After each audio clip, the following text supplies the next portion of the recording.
Namaste, everyone. ChristianRLong, life enhancement consultant, giving you a big and beautiful shout out on this Sunday, late afternoon, early evening. I think it's about 5 o'clock p.m. Mountain Time here in Denver. Ellie, Namaste, and your name came up and there was something on my phone. How are you? How are you? Welcome, welcome, welcome. And so my teacher, Grandmaster Choa Koksui, who you see on the wall behind me, the modern founder of pranic healing and Arhatic yoga, he said, if you want to, it's midnight here. Oh, I know it's late. I saw you on Instagram a second ago. He says, if you want to master a subject, you must teach it. If you want to master a subject, you must teach it. And so there's something that was exposed to me about a year ago, a principle that was exposed to me about a year ago that was kind of implanted in my subconscious/conscious mind. It kind of been ruminating a little bit here and there over the past year, and then really come to light within the past 2 to 3 months. And I've been doing a lot of focused inner work around it because I want to understand it, because I want to become masterful of it.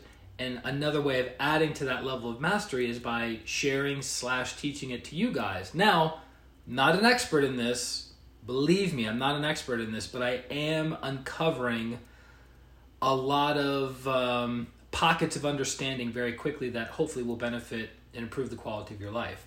So, how many of us, if you've stumbled across spirituality in any way, shape, or form, how many of us have seen the white and black yin and yang symbol? The yin and yang symbol, right? Where it's supposed to represent the masculine and feminine energies, right? You guys have seen that before? The yin and yang, right? The masculine and feminine energies. So, as I have thought about this, as the seed was planted in my consciousness about a year ago,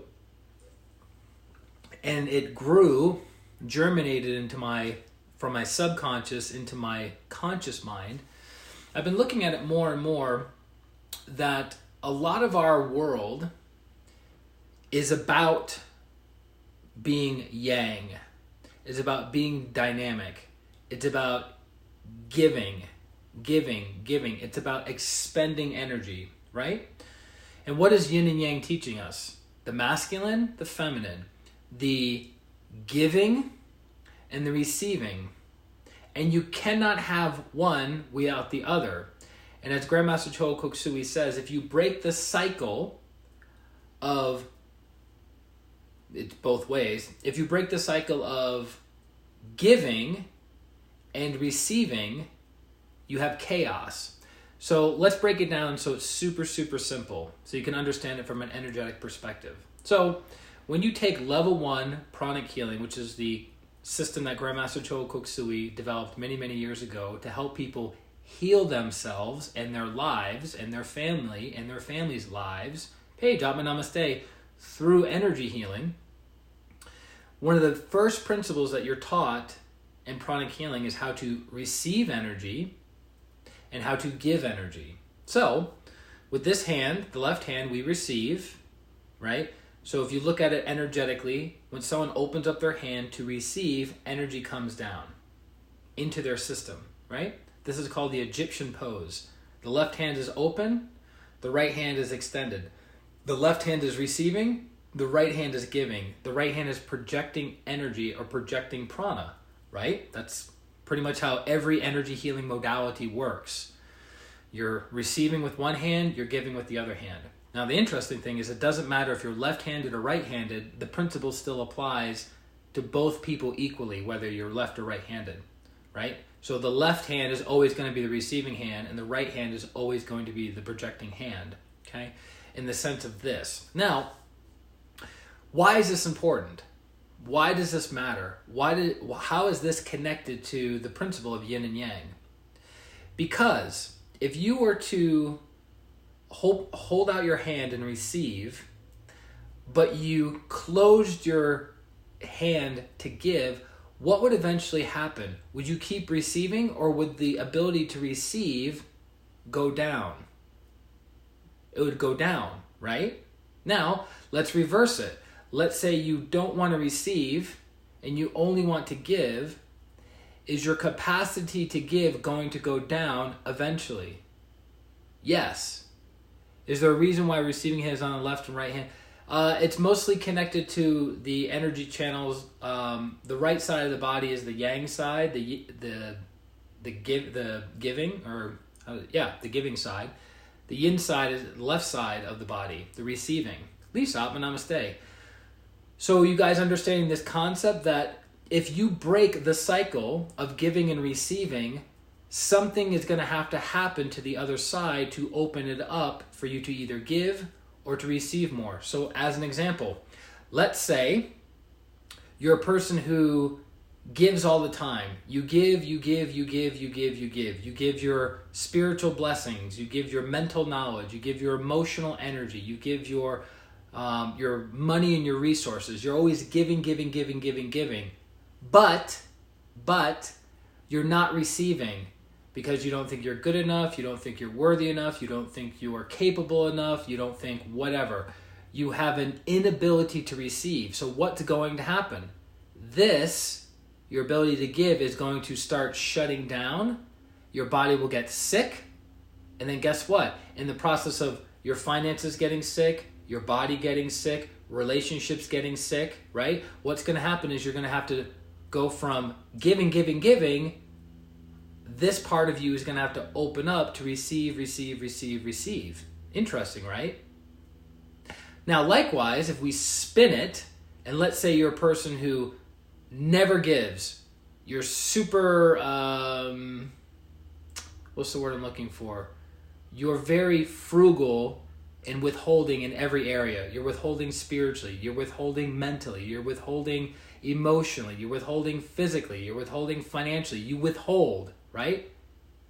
Jane, namaste, good to have you on, right? You're withholding. The energy now changes, so your capacity to receive is now limited, right? Because you've been receiving,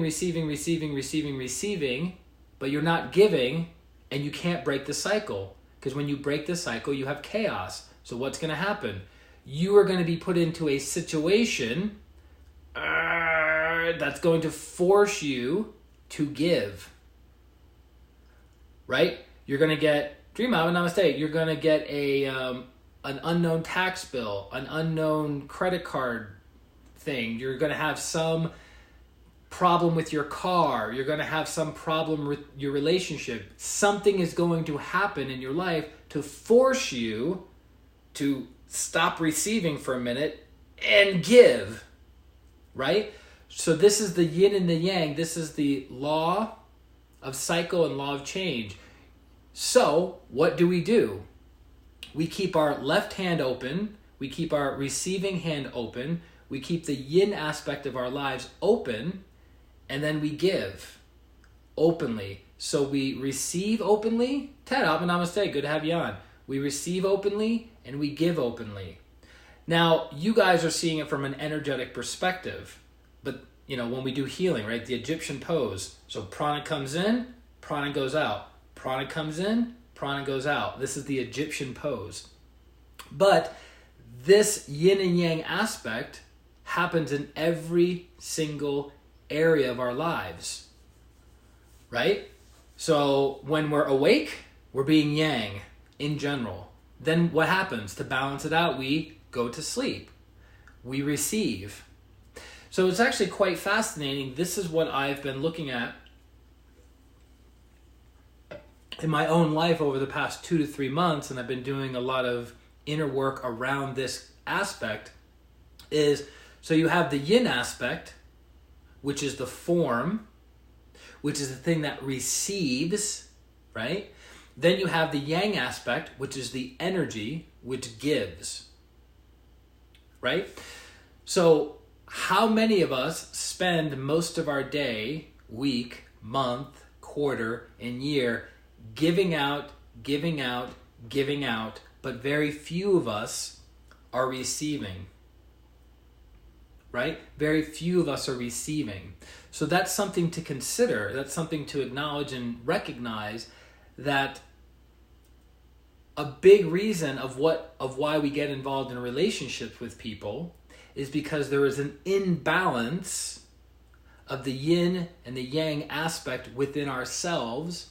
So we look to a partner to give us those energies, either to give us the yang energy or to give us the yin energy.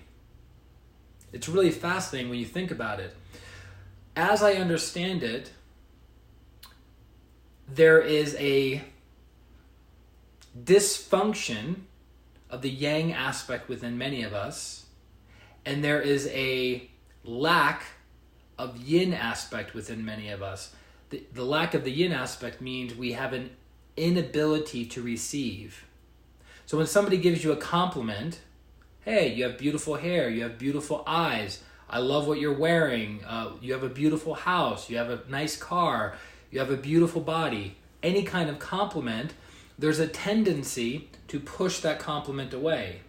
So the yang energy is the compliment, the yin aspect is absorbing and being a container, being the form for that energy, for that compliment to go into us and to energize us. So we push it away. We don't receive. So it's quite fascinating. Now, again, like I said at the beginning of the stream, I've not mastered this concept of the yin and the yang energies, but the more I think about it, if you have a deficiency, you have a deficiency of yang or you have a deficiency of yin, you are going to be seeking the person that will complement you and complete you. But here's the thing, that's how you develop codependence with another person. So what's the solution? The solution is to balance the yin and the yang energies within yourself. Because you become an interdependent person who will attract another interdependent person. You've mastered the art of feminine and masculine energies. You've mastered the art of receiving and giving. So then, therefore, you will attract a partner who has also mastered the yin and the yang aspects within themselves, so they can give to you when you need to be given to. They can receive from you when they need to be receive energy from you, and vice versa. That's a super healthy, powerful, beautiful, James, namaste, relationship and dynamic. Now, it takes time. It takes time. Anything worthwhile in life, whether it's the body of your dreams, the relationship of your dreams, the spiritual growth and development of your dreams, the finances and career of your dreams, any one of those things is going to require a tremendous amount of time, money, and effort and energy to make those things happen. But it's worth it in the end. So like I said, I've been doing this work around the yin and the yang aspect within myself for the past 2 to 3 months, and I've noticed some tremendous benefits of doing it for myself. Primarily, my energy is softer. My energy is softer because prior to that, I was yang, yang, yang, yang, yang, yang, yang. There was a dysfunction of too much yang energy within my system, but I wasn't receiving. I wasn't receiving love. I wasn't receiving bliss. I wasn't receiving softness. I wasn't receiving beautiful energies that nurtured and nourished me. So Ellie says, is there a reason why some people who are very giving keep attracting people or partners who, instead of being giving, are rather receiving? Yes. So Grandmaster Cho talks about complementary opposites. Complementary opposites. So going to an emotional level, so the heart chakra, right, the center of the chest, the heart chakra gives to others, right? This solar plexus chakra, right below the heart, gives to oneself. Self-interest. Now, when it becomes too big, too activated, it goes from self-interest to selfishness. Self-interest is doing what you doing whatever you have to do to get your needs, wants, and desires fulfilled. That's a good thing. You go to work to earn money to pay for your car, pay for your home, pay for vacations, pay for your retirement, right? So there's nothing wrong with self-interest, But it becomes a problem when your self-interest turns into selfishness and you're ready, willing, and able to do whatever it takes to get what you want at the expense of another person. That's selfishness. Does that make sense? So, complementary opposites. Because we're always seeking balance energetically, if you have a huge heart and a teeny tiny itty bitty solar plexus, so you have lots of love for other people and not a lot of love for yourself, guess what? You are going to attract a partner that complements you energetically, complementary opposites. So they're going to have a big solar plexus to match your big heart. Now, if you reverse it, like that. If you have a big solar plexus, if you have a big solar plexus, you're going to have a tendency to attract a partner with a big heart. Complementary opposites. When we talked about in the beginning of the stream of mastering the yin and the yang aspects within you, it's developing the ability to give a tremendous amount and receive a tremendous amount, right? So we attract the partners that give us an opportunity to be more selfish. So if you have a huge heart and you attract a partner who is super selfish, that partner is helping to train your solar plexus to be more self-interested. You have a tiny solar plexus, they have a big solar plexus. So spending time with them, you start to go, so this is what it means to take care of myself. This is what it means for receiving what I need, want, desire. Interesting. Now, in their example, if they have a big solar plexus and a teeny tiny heart, and you have the big heart, guess what? You're going to help them expand their heart chakra. They're going to start noticing, okay, so this is what it means to think of other people. This is what it means to provide for other people. This is what it means to love other people. But here's what's fascinating. Because we lack awareness, because we lack understanding, what typically happens in most cases, we don't learn the lesson in the relationship. The relationship ends. Then we reflect, we develop awareness and understanding, and we go, you know what? My partner really taught me how to be more kind, more patient, more understanding, more giving, more loving, more generous. You know what? I'm going to start implementing that in my life moving forward, right? Or if your partner was teaching you how to be more self-interest, you can reflect and go, you know what? My ex-partner did take a lot from me. They were pretty selfish and self-centered and greedy. And they just took. But it's like, you know what? I deserve to have a good life. I deserve to have a good partner. I deserve to receive good things. So they're helping you develop the ability to receive. See how powerful that is? Now, we have the opportunity to learn that by ourselves, right? So if you're a person who is always giving but never receiving, you need to be aware of that and go, you know what? How can I receive more? How can I receive more good things in my life? Or if you're the kind of person who is always receiving, taking, but never giving, how can I be more generous? How can I share more of my spiritual understandings, mental understandings, emotional love and affection, physical resources, time, right? So it's not one or the other, right? It's both. You want to be a great receiver and you want to be a great giver, both. But here's the thing. The universe is always seeking balance, always. So you might be able to last like this or like this for a period of time, but eventually,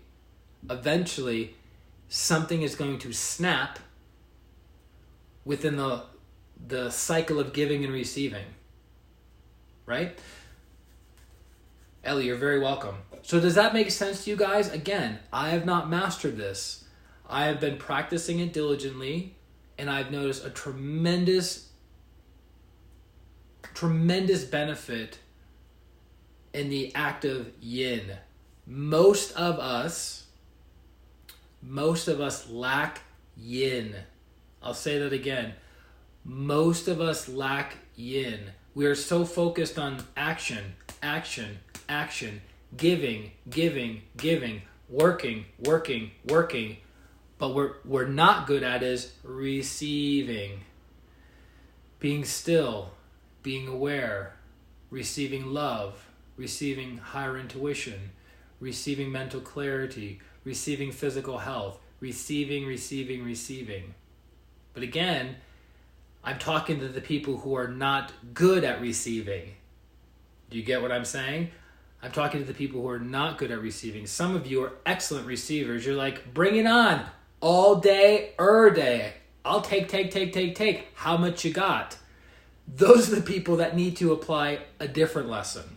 They need to be more yang. So Ellie says, now having a huge heart chakra, it is also karmic.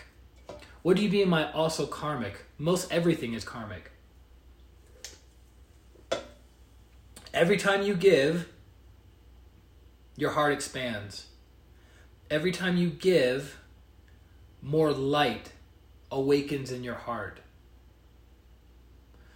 So, not a bad thing. Master Cho used to talk about how there are some people that are taken advantage of by other people, right? That the person's always buying everyone's dinner, meals, vacations, trips. The guy's always spending, giving, but what is this person doing? They're generating good karma, they're generating prosperity karma, their heart is expanding, the quality of their life is improving, right? Look at the people, think about this is a self-evident truth. Look at the people in your life who are super giving, super generous, and look at how their lives are, right? Think about somebody in your life who is super, super generous. Could be a parent, could be one of your children, could be a coworker, could be your boss, could be somebody you know in another country, right? How are they? How does that person live and function in the world? Right? Think about it. How do they live? The people that you know that are the most generous, how do they live? Now, think about the people in your life that take, and rarely ever give. What kind of person and personality are they? Think about it. The person you know who gives the least, what kind of personality, what kind of quality of life do they experience? So right there, it's a self-evident truth. When I say self-evident truth, it means you can look at it without any outside influence and go, well, it's obvious. It's obvious, right? Like a self-evident truth is, if you smile daily, you are going to have more bliss and more happiness than if you frown daily. That's a self-evident truth. Doesn't take a PhD in quantum physics to figure that out, right? Most truths are self-evident. Grandmaster Cho Koksui used to say that enlightenment is noticing what is obvious. Enlightenment is noticing what is obvious. But because we have darkness, because we have blind spots, because we have limited beliefs and calcified ideas and fears and all these things, it prevents us from seeing what is obvious. Does that make sense? So I would encourage each and every one of you, whether you're like this or whether you're like this, to get to the point of being like this. Being a great receiver, being a great giver. And your life will transform. Because you have to recognize that one way or the other, the energy is going to have to move. So if you're stingy, at some point in time, the world is going to force you to be generous, to balance out the energies.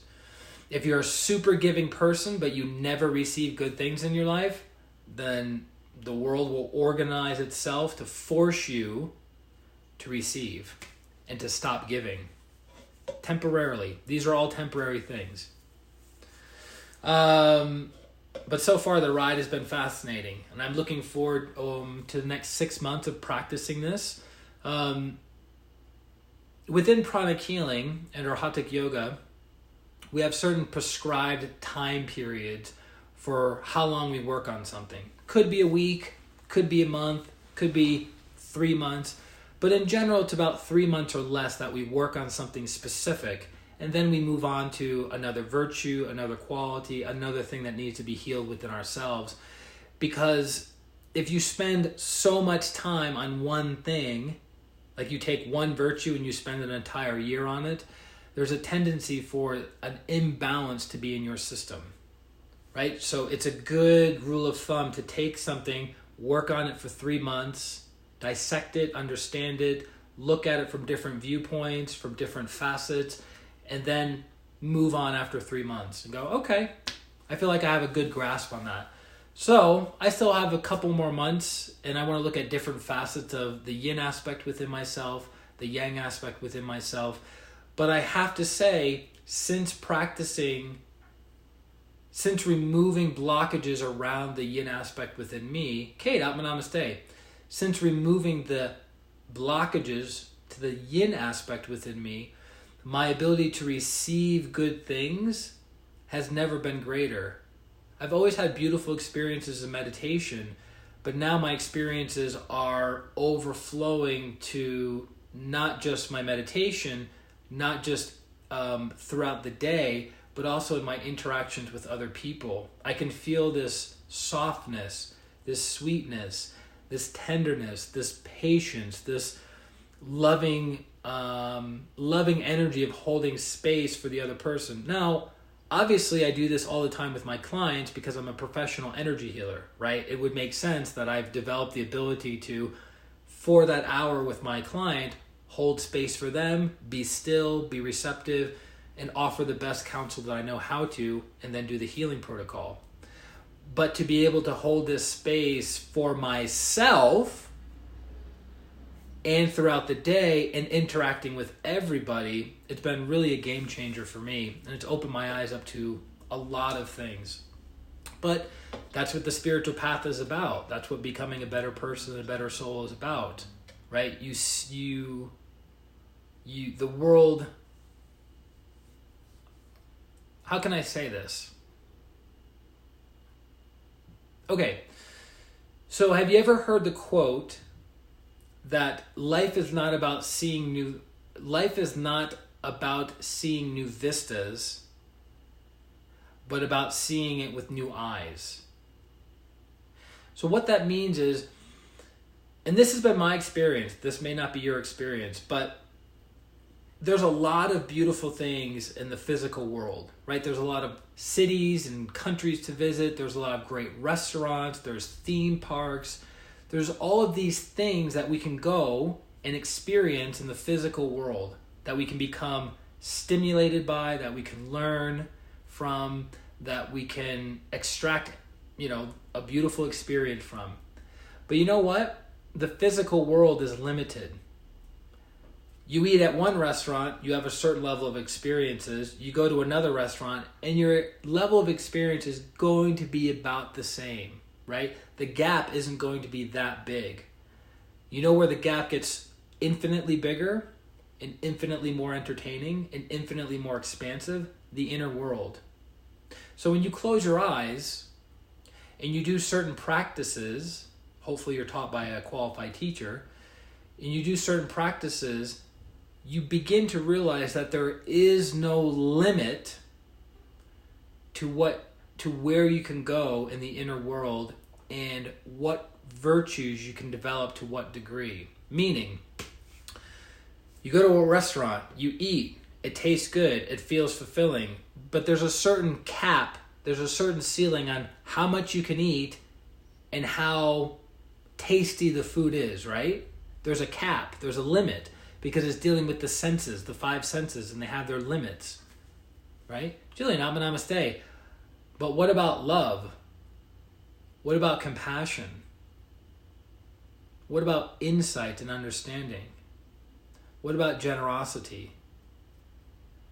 What about bliss? What about the virtues and the positive qualities of life, that there is no limit, there is no ceiling?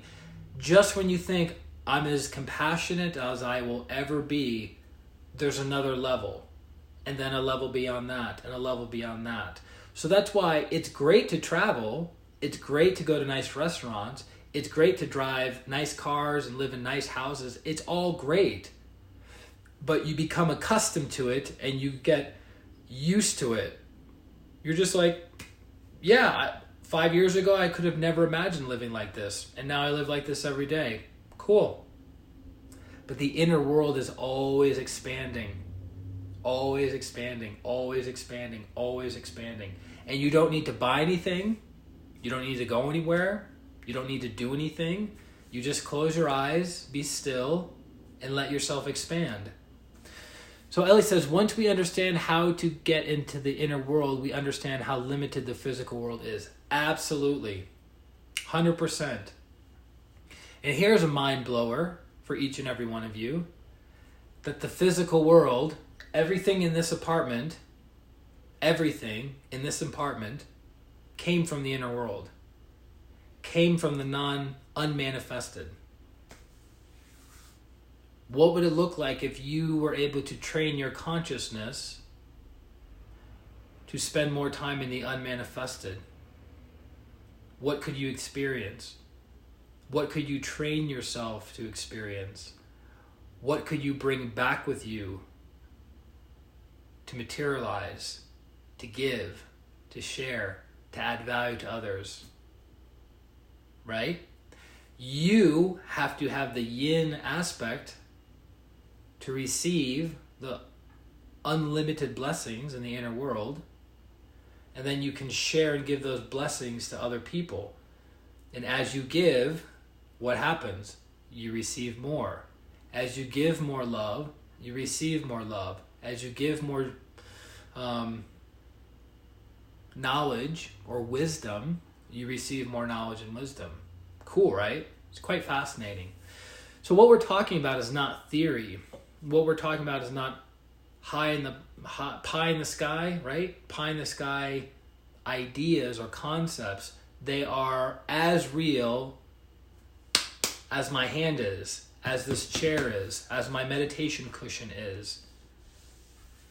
I remember one of my mentors said many years ago, talking about the chakras, and somebody said or asked him, are the chakras real? And he says, the chakras are as real as this table, and even more so. So just because something's physical doesn't mean it's real or more real than something that's non-physical, because everything comes from the non-physical. Everything comes from the unmanifested. Everything comes from the unseen. Everything. Think about it. Your iPhone, if you're watching this on your iPhone, I'm filming on my iPhone. The iPhone was in the mind of Steve Jobs and the engineers that worked for him. It was in the unseen.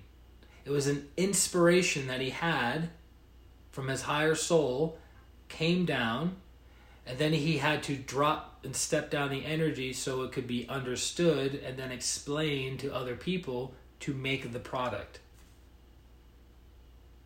But it was in the unseen before it was ever seen. It was in the unmanifest before it ever manifested.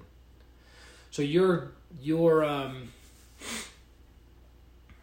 Master Stephen Coe, the senior pranic healing master, was talking about the I am. And Grandmaster Cho Koksui, the founder of modern pranic healing or Hatha Yoga, came up with an affirmation many, many years ago called the I am the soul affirmation. And what's really fascinating about the talk that he gave on New Year's, Master Ko, is he said he had a realization that all the good things that were coming to him in his life, the fame, the recognition, the miraculous healings, the prosperity, the ability to travel, the ability to meet hundreds and thousands of people throughout his time teaching. All of that came from the I am. Came because he was connected to the I am, right? He wasn't connected to these things, he was connected to the I am. But interestingly enough, his suffering began when he started attaching himself, James, Abba Namaste, when he began to attach himself to those things, to money, to fame, to recognition. And guess what? Suffering began because he was identifying himself with those things versus the reason I have all these things is because of the I am. The reason I've manifested all of these things is because I'm connected to the unmanifested. Amen, Abba Namaste. Does that make sense? It's really fascinating because it's so subtle, but it's so profound. And I realized, doing this for 15 years, if you miss it, you miss it. Right? It doesn't go in. It like goes in one ear, out the other. It's like, yeah, I get it. Connect to the I am. Right? Yeah, I get it. Connect to the I am. But how often do we do it? I had this realization a couple of days ago. I'm trying to remember what I was watching or something, and it was basically spiritualized people, or people that are awakening to spirituality. And the guy was talking about the soul, kind of, right? And I realized as he was talking that so many of the world's populace has no idea what the soul actually is. It's all good. You came in when you came in. But so many of us don't even know what the soul is. So it's like we have our eyes closed and we're fumbling around in the dark, looking for wisdom, looking for knowledge, looking for love, looking for all of these things, but we don't know how to access it. We don't know how to connect to it. But then I think of something as simple as the I am the soul affirmation by Grandmaster Choa Koksui, that if said with reverence, with devotion, with gratitude, and a level of understanding of what you're saying, you're able to connect. You're able to go to the I am. You're able to go to the unmanifested, connect, and then let those energies come down and permeate your life. Your physical life, your emotional life, your mental life, your finances, everything, right? And you start living from the soul's perspective versus living from your personality, living from your ego, living from your weaknesses, your negative tendencies, your anxiety. What is I am? The I am. The I am the soul affirmation. And it's interesting because we have the little I am, right? The personality, the mental body. It's getting dark. The mental body, where we have our thought, the emotional body, where we have our feelings, and the physical body, right? Where we have our physical beingness. So all of that encompasses and makes up the incarnated soul, which is a portion of the higher soul. So when we recognize I am that I am the soul, that energy, that super, super powerful energy now starts to influence our thoughts,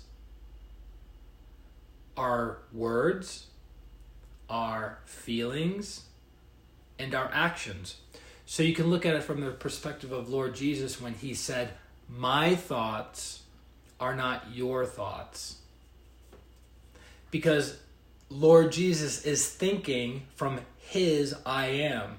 He is operating from his I am, which is in alignment the divine spark and in alignment with God. So he's literally a conduit and a channel for the divine. Us ordinary people, we're in the process of strengthening our connection to the I Am, to operate from the I Am. But think about it. How awesome is our life when we operate from the I Am versus when we operate from lower negative emotions? So when you identify with anger, how does your day look? When you identify with fear, how does your day look? When you identify from scarcity and lack, how does your day look? Not so good.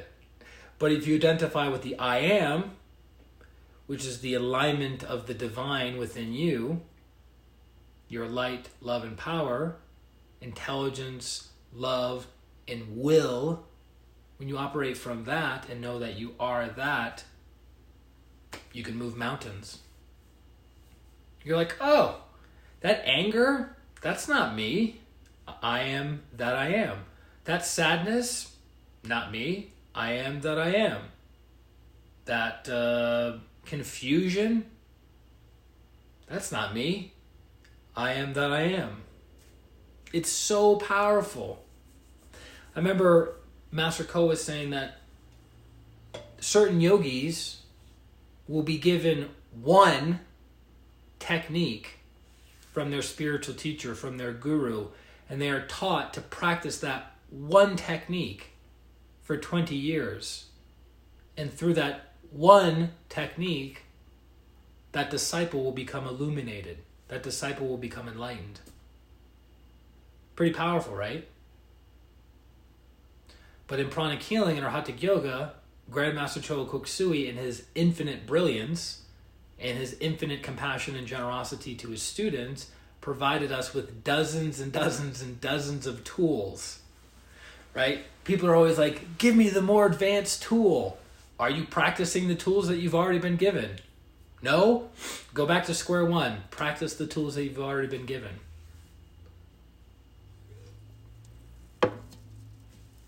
So do any of you have any questions, comments, concerns, clarifications about what we covered at the beginning of the stream, which is the yin and the yang energies and how to balance them in our lives and the importance of them being balanced, or anything that we covered about the I Am? Because the I Am, connecting to the I Am, will naturally balance the yin and the yang energies within you, because it will provide you with the energy that you need to move your life forward, to be in alignment with the divine plan. Do you need more yang energy? Here you go. Do you need more yin energy? Here you go. And it's not really yin energy, it's the form. It's being receptive to the energy versus projecting out energy. Makes sense? Good, good, good. For those of you who are in need of healing, which, come here, a little bit closer. Closer. We all need healing. There is no exception. We all need healing in something. I get healing regularly. I heal others regularly. We all need healing. It's actually interesting. Whenever I've talked to people in the past, they say, oh, I don't need healing. I'm fine. Number one indicator. Because that means the person is in a state of pride. Right? To have the... I'm not going to get all heavy on you guys. I'm just pointing something out. But to have the arrogance and the negative pride that you don't need healing, that you have it all figured out, not accurate. It's one thing to say, I want to stay where I'm at, which is impossible because we're always moving, right? We're always going down or we're going up. We're never staying like this, right? Our bank account's never going to stay like this. Our mood, our thoughts, our physical bodies are never going to stay where they are. They're always going to fluctuate. So healing helps us when we're down here to bring us back up to a higher level. And if we're here and we get healing, guess what? We go even higher. So everybody needs healing. Not a lot of people say that, but I'm going to say that. So Ellie says, what sort of activities can be done to increase yin?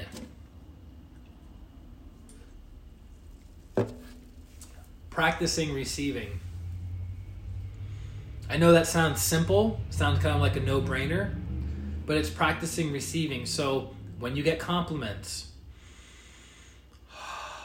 really take it in, really absorb it. When you pray in the morning, I know our Hatha yoga practitioner, when you do your salutations in the morning or in the evening, really empty your cup and be receptive. Because yin is about receptivity and conductivity, right? So you're becoming a bigger, cleaner, emptier vessel for these beautiful energies. So being yin is not about doing. Being yin is not about giving. Being yin is receiving. It's receiving. So those very simple ways. Stillness. When you're still, you're receiving. The Dhyan meditation within our Hatha yoga, yin. Yin. The Twin Hearts meditation, combination of both. Does that make sense? So it's your ability to receive good things. So, gratitude, appreciation, receptivity, and conductivity all allow good things to come in.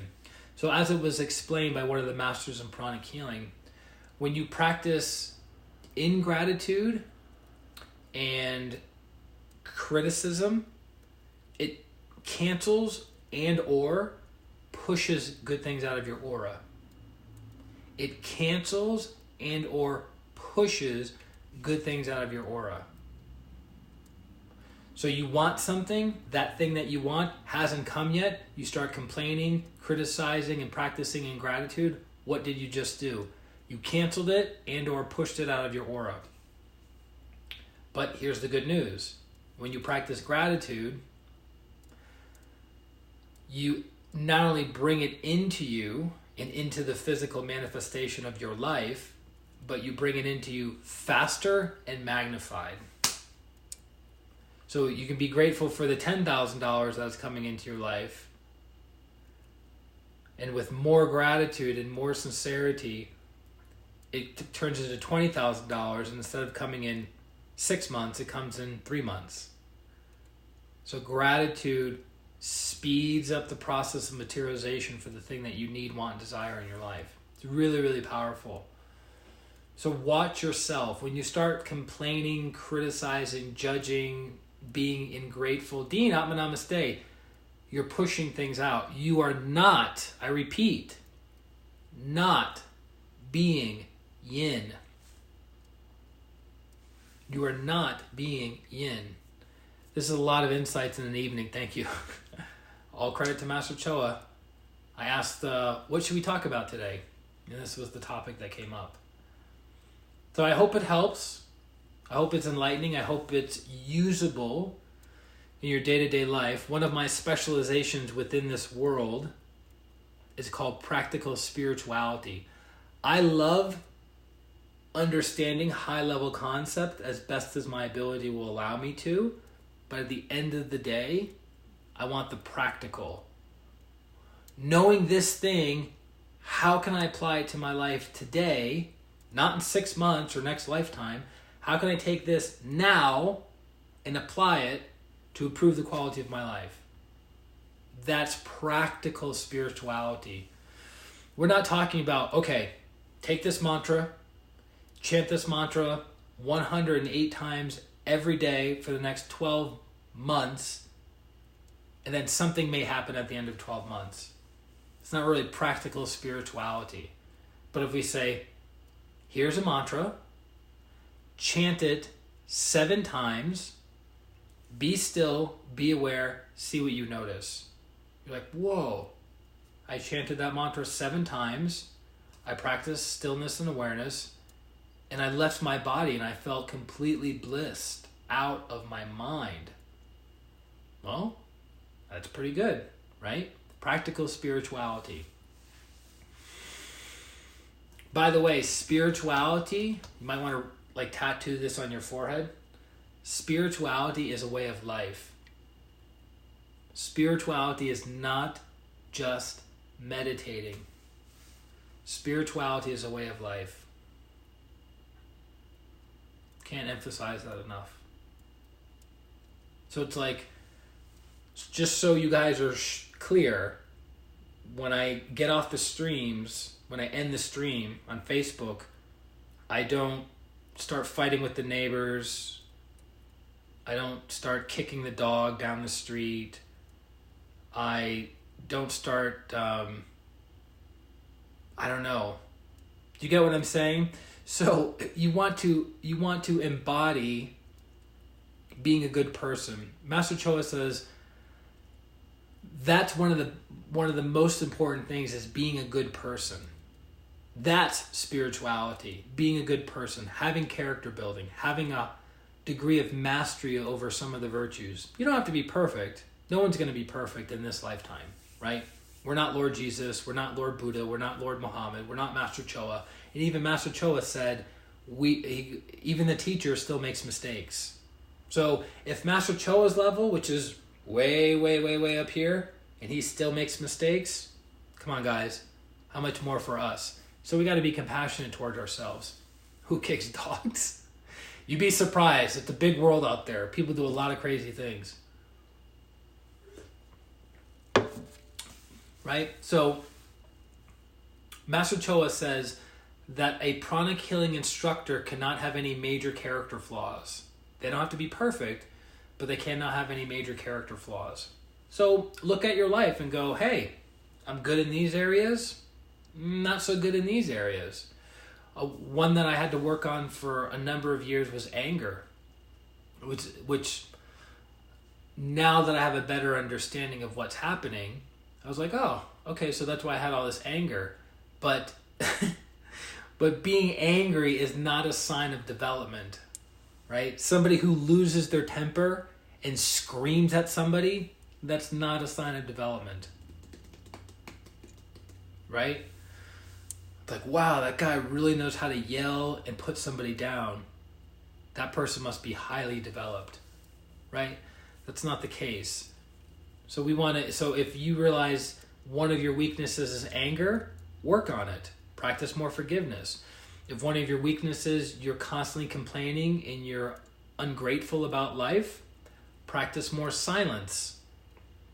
Right? What's the old saying? If you can't say something nice, don't say anything at all. If you have a hard time saying nice words out of your mouth, then practice not saying anything. At least you're not generating more negative karma, right? Until you get to the point that your heart becomes more activated, your solar plexus becomes calmer, your throat becomes cleaner, and then the words that come out of your mouth are kind and loving and sweet.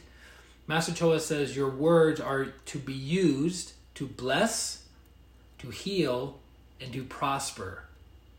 To bless, to heal, to prosper. So if the words coming out of your mouth are not doing those three things, then be quiet, reflect, and go, you know what? I want to be more grateful. I want to have more gratitude in my life. I want to appreciate the things that have already been given to me and the things that I already have. Right? Because here's the thing. This is a spoiler alert. Right? This is a spoiler alert. If you are not grateful right now, what? When? Now. One more time. If you are not grateful when?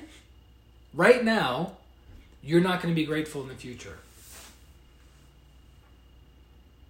You're like, I will be grateful when I get my job promotion. No, you won't. I will be grateful when I get that new house. No, you won't. I'll be grateful when I buy that luxury exotic car. No, you won't. I'll be grateful, fill in the blank. No, you won't. Doesn't work that way. And people misunderstand that. How many of us have gotten a goal that we've wanted for years? We've gotten the goal, and after about a week, we're like, right? So gratitude is a constant present state of awareness. So if you're grateful now, you'll be grateful in the future. If you're grateful for what you have now, you'll be grateful when you don't have as much because things change, or you'll be grateful when you have more, or you'll be grateful when it's the same. Gratitude. And gratitude changes energy. Gratitude transmutes and transforms. It's amazing what gratitude can do. It's have you ever heard the expression that somebody says, well, if I win the lottery, I'm going to give X amount to charity, right? Have you heard that before? If I win the lottery, I would give X amount to charity.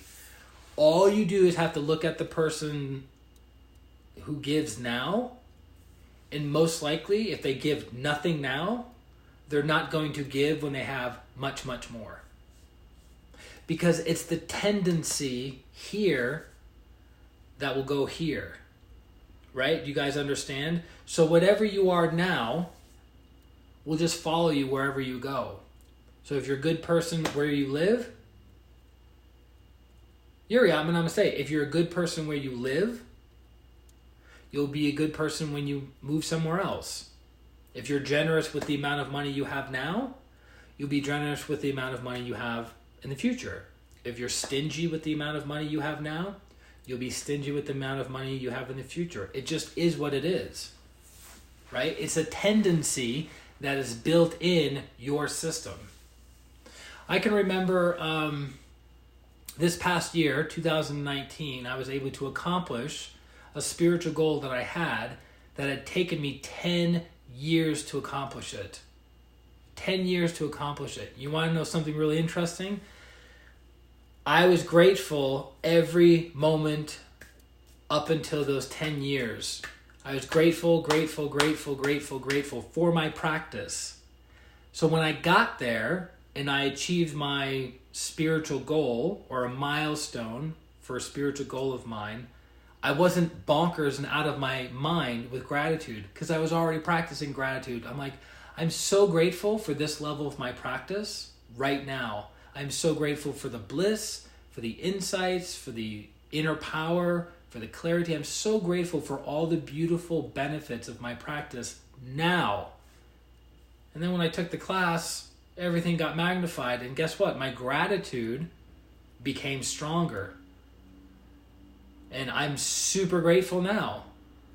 And then when I go to the next level, I'm going to be grateful there too, right? So I hope this helps. I hope this makes sense. I hope you guys got value out of tonight. You guys can always direct message me with specific questions that you might have. I'll do my best to get back to you to clearly answer your question. I don't have all the answers in life, but Grandmaster Choa Koksui provided many of them for me. So I do my best to share them with you guys. And again, we all need healing. So when you are ready, not if, but when you are ready for healing, I highly recommend reaching out. Go to my website, ChristianRLong.com, sign up for a healing session. We'll see each other like this, FaceTime, Skype, Zoom, and we'll do the healing protocol and transform your life because that's what we've been doing for 15 years. And I look forward to serving you in the very near future. This is Christian Long, Life Enhancement Consultant, wishing you a beautiful day, a beautiful week, and a beautiful life. Atma, Namaste. Bye-bye.